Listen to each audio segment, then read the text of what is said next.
Welcome back to the channel, everybody.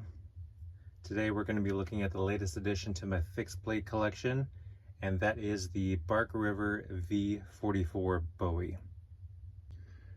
This is the latest release of the V44 series from Bark River. They have produced this knife in the past. It's been a few years before they've produced this knife, so this would be considered their latest run. Let's take a closer look at it. We have a Bowie clip point blade with some belly up at the front on the cutting edge. We have a stainless subtle S-guard. And in my example, we have the natural stacked leather handle. And by natural, I mean that this hasn't been treated at all. I do believe there's an option with the stacked leather handle to get it aged, which means they'll have oiled it to make it worn and old. You can see that we have some red and black spacers at the front and back of the handle. And of course we have a stainless pommel with the end screw cap here to lock down everything on the handle end. All right, and for blade steel, you can see it's marked on the side along with the Bark River logo. We got A2 tool steel. So this is a carbon steel. It is not stainless, and it definitely does require some oiling. And I do have some oil on here. I did wipe some off because it does make it a bit streaky taking it in and out of the sheath. In my experience with Bark River's A2, it does tend to patina fairly quickly, so I find oiling it soon an important thing if you kind of want to prevent that. Of course, Bark River is well known for very high quality leather sheaths, and we'll take a look at that in a little bit. One of the differences in this current production run compared to the previous are two things. One, this one is just over half an inch longer than the previous run. The previous run was 14.5 inches long. And another difference is the blade stock. This one comes in at just over 4.8 mils, where the previous production run was just over 6 mil. And they did produce a light version, which was the same blade stock thickness as this one here. So a few differences between this generation and the previous generation. Let's have a look at the business end. We have an unsharpened swedge at the top there. Bark River has their zero grind convex edge, which is incredibly sharp. It is absolutely hair-popping, screaming sharp. Let's see how it does.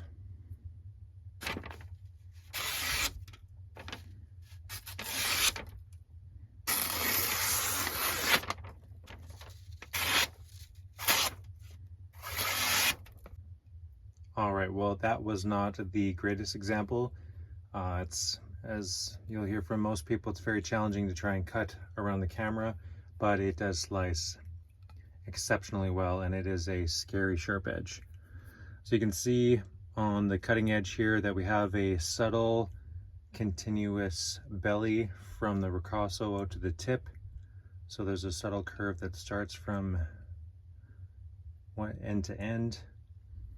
We have a mid-height saber grind, so this will have a decent amount of strength. Even though we have a very keen cutting edge, there'll be a lot of reinforcement up the blade for heavier cuts. And the grind lines on this are extremely even. I kind of overuse that word a bit, but everything is very well sorted. Nothing uneven, no warping, grinds from side to side. Looking really good. Moving back to the guard, you can see that the fitment between the blade and the handle is very tight, and precise and very nicely finished. No huge gaps, anything unsightly. Very well done. Everything is nice and rock solid. And I do like the subtleness of the S-shaped guard. The ones that tend to be more extreme in their curvature may be more historically accurate, but aesthetically, just really like the way this looks. And moving right back into the handle, you can see that we have the nice stacked leather rings.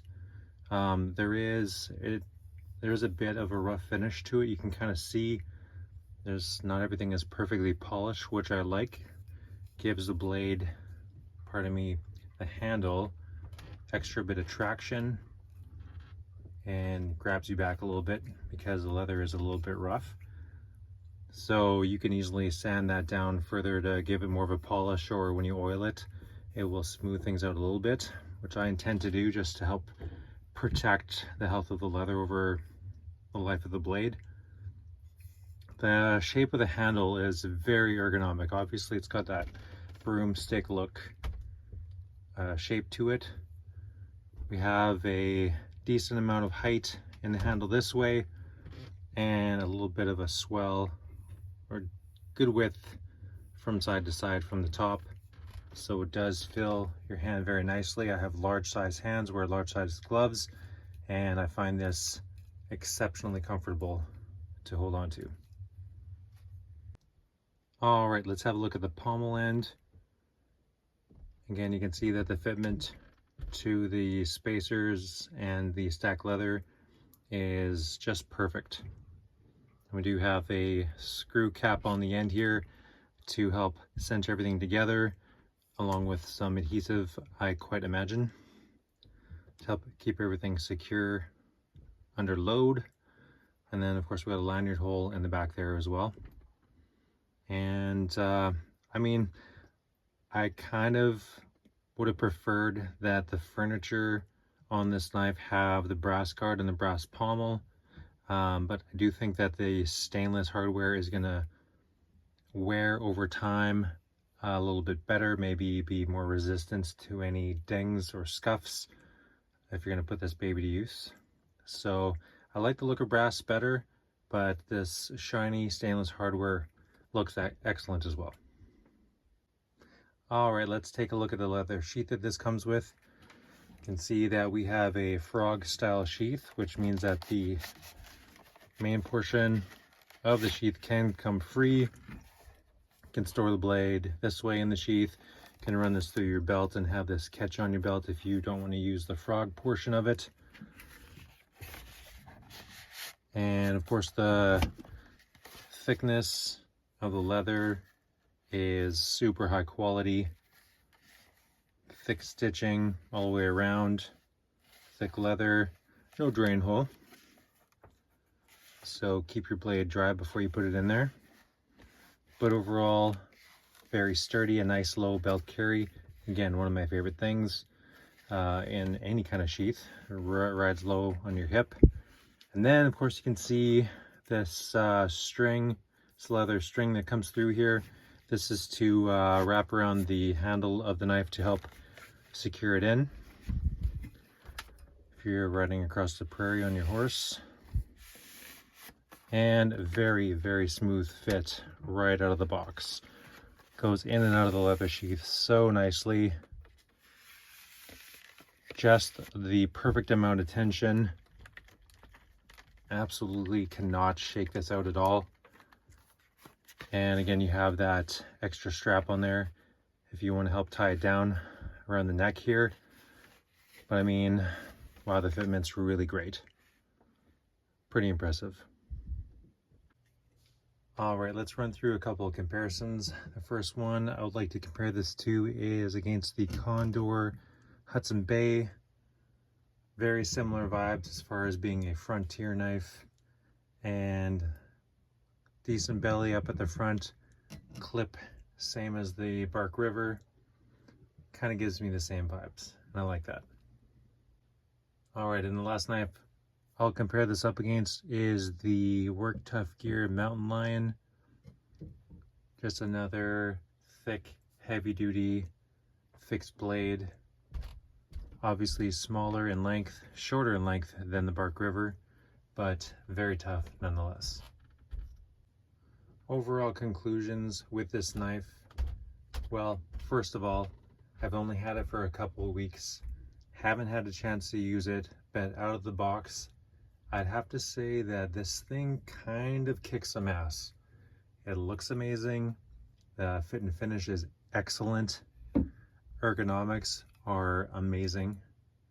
Straightforward.